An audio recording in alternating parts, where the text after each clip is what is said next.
그림을 잘 그리기 위해서 어떻게 화면 안에서 구도와 구성을 짜야 되는지 그 부분을 좀 설명을 드리려고 하고 있어요. 보여드릴 이제 PPT는 편집해서 보여드릴 건데요. 유튜브 라이브를 통해서 이제 좀 수업 들어주시는 분들께서는 같이 전체 과정을 보면서 좀 더 쉽게 이해하실 수 있으실 것 같아요. 화면을 보면서 같이 얘기해 볼게요. 기초 디자인 입시를 제가 이렇게 살펴보다 보면은 체계가 없이 그림을 지금 진행하는 친구들이 많아서 그런 부분에서 오늘 수업이 좀 도움되지 않을까 하는 그런 바람입니다. 옆에 제가 이렇게 짤을 넣는 것처럼 교수님들께서 문제를 출제하실 때 자, 과연 너희들이 이런 주제를 가지고서 어떻게 답안을 제출하는지 한번 지켜보겠다. 저희 마음이죠. 솔직한 마음에 어떻게 하라는 거야. 이런 생각이 좀 들긴 하는데 기초 디자인을 할 때 조형 요소와 조형 원리라는 거를 사실은 좀 잘 알고 접근을 해야 되는 겁니다. 네, 이런 표정이겠죠. 이런 조형 요소는 좀 더 쉽게 설명하자면 우리가 그리는 물체를 바로 조형 요소라고 접근할 수가 있어요. 물감 같은 경우에는 그냥 이 자체를 좀 확대해서 그리면 화면 안에서 면이 될 수 있고, 좀 작게 그리면 점의 요소가 될 수 있고, 물감에 짜지는 모양들을 이용해서 선의 요소 쓸 수도 있죠. 얼만큼 가변성을 주느냐에 따라서 변경을 할 수 있다고 또 볼 수도 있겠지만, 사실상 물감이 나왔는데 뭐 붓을 그린다든지 팔레트를 그린다든지 할 수는 없잖아요. 때문에 이런 조형 요소에 있어서는 물체라고 우리가 인식을 하고 이 물체를 반복적인 연습을 하는 게 굉장히 중요해요. 조형 원리는 이런 것들이 있어요. 이 조형 원리는 바로 생각이기 때문에 어떻게 할 수 있죠? 내 마음대로 변경이 가능합니다. 그래서 어쩌라고 이런 표정을 좀 짓고 계실 것 같은데요. 물체를 이용해서 우리의 생각을 담아서 그리는 거를 구성이라고 할 수 있어요. 자, 생각을 우리가 표현하는 데 있어서 언어로 우리가 생각을 표현한다면 단어들과 그걸 어떤 방식으로 나열할 것인지에 따라서 생각을 전달하는 방식이 결정되는 거겠죠.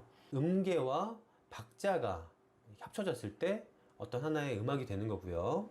축구공이면 축구공, 어떤 뭐 농구공이면 농구공, 이런 것들이 있고, 거기에 룰과 동작이 들어갔을 때 하나의 또 체육이 되는 거고, 본능적인 행위일 수도 있고, 또는 수화처럼 규칙에 맞춰서 이렇게 대화를 하는 그런 것도 있을 수 있겠죠. 네, 완벽히 이해되시죠?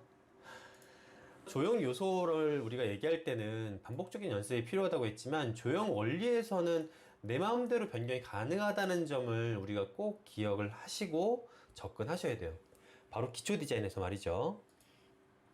자, 생각을 효과적으로 전달하는 방법은 바로 뭐냐면 구도라고 할 수 있어요.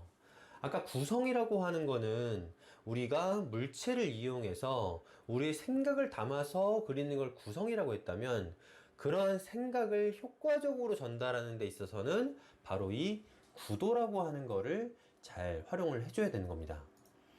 자, 그래서 오늘 이 시간에는 5가지 방법 중에서 바로 첫 번째 시간을 좀 가지려고 해요. 자, 첫 번째는 바로 이렇게 평면적인 어떤 종이 위에 공간감을 표현하고 싶다라고 했을 때 공간감을 어떻게 표현해야 되는지에 대한 아주 가장 기본적인 이야기입니다. 자, 1번 구도는 그래서 가장 입시에서 많이 사용되고, 기초 디자인이 나온 지 한 10년이 넘었는데 10년 전부터 현재까지, 또 기초 디자인 이전에 발상화 표현에서도 계속 활용했던 1, 2, 3 구도라고 하는 공간 구성 방법을 알려드릴 거예요. 1, 2, 3는 1은 근경을 얘기하고 2는 중경, 3는 원경을 얘기해요. 여기서 이제 뭐 하나가 빠지면 1, 2 구도가 되기도 하죠. 공간에 혼돈이 되지 않는 거를 가장 주의하셔야 돼요. 이 공간의 혼돈이라고 하는 단어 자체가 좀 말이 어렵기 때문에 예시 사진을 좀 잠깐 보여드릴게요. 굉장히 시원한 공간감이 사진상에선 느껴지지만, 사실 우리가 어디까지가 근경인지, 어디서부터가 중경인지, 또 어디서부터가 원경인지를 알기 어렵죠. 근경과 중경과 원경의 이미지를 확실히 좀 구분하면서 진행되는 걸 볼 수가 있어요. 자, 이런 것처럼 공간에 혼돈이 생기지 않게끔 진행하는 것이 가장 좋습니다. 자, 여기까지 이제 근경부가 있고요. 어느 정도 사이 공간을 띄워두고서 중경부의 물체를 놓기 시작해서 중경부의 물체를 놓고요. 또 공간을 어느 정도 띄고 원경부를 놓게 되면 공간에 혼돈이 생기지 않기 때문에 근경부의 물체들을 감도 조절 없이 굉장히 어렵게 그리지 않고 쉽고 빠르게 좀 진행할 수가 있고, 그림을 보는 사람 입장에서도 공간감을 시원하게 느낄 수 있다는 점을 좀 말씀드리고 싶어요. 중경 그룹을 이렇게 작게 줄였고요. 원경 그룹은 더 작게 줄였는데요. 보시면 화면 아래에서의 장악력을 얘기하는 거예요. 근경부에 대해서 좀 더 좀 정리를 해보자면,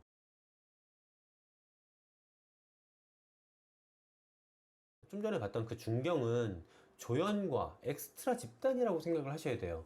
자꾸 중경에다가 너무 많은 이야기거리를 남기려고 하시는 분들이, 그런 학생들이 좀 많이 있는데, 중경은 공간상 근경보다 뒤로 쭉 물러간 상태의 어떤 물체들이기 때문에 주제 연출을 나름대로 그냥 반복시켜 주거나 화면 전체 통일감을 주거나, 스트럭처라고 하는 단어는 화면 안에서 질서감을 라고 생각하시면 좋을 것 같아요. 구조적인 질서감. 자, 그 다음에 경우에 따라서 중경 또는 원경 중 하나는 없어도 된다. 왜?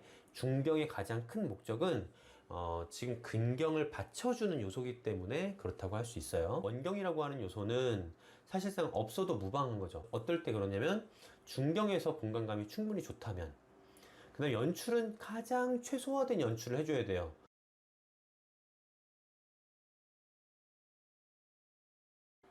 그래서 키워드는 군집. 그러니까 우리가 공간을 짜들어갈 때 가장 중요한 건 군집, 그룹핑. 두 번째는 축의 대비.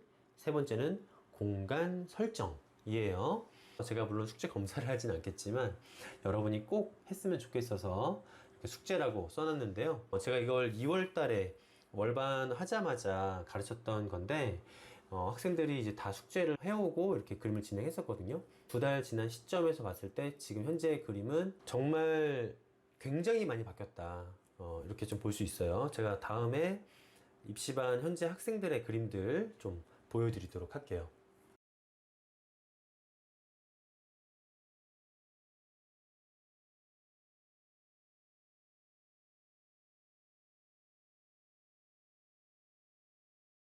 스케치를 한번 해볼 건데요.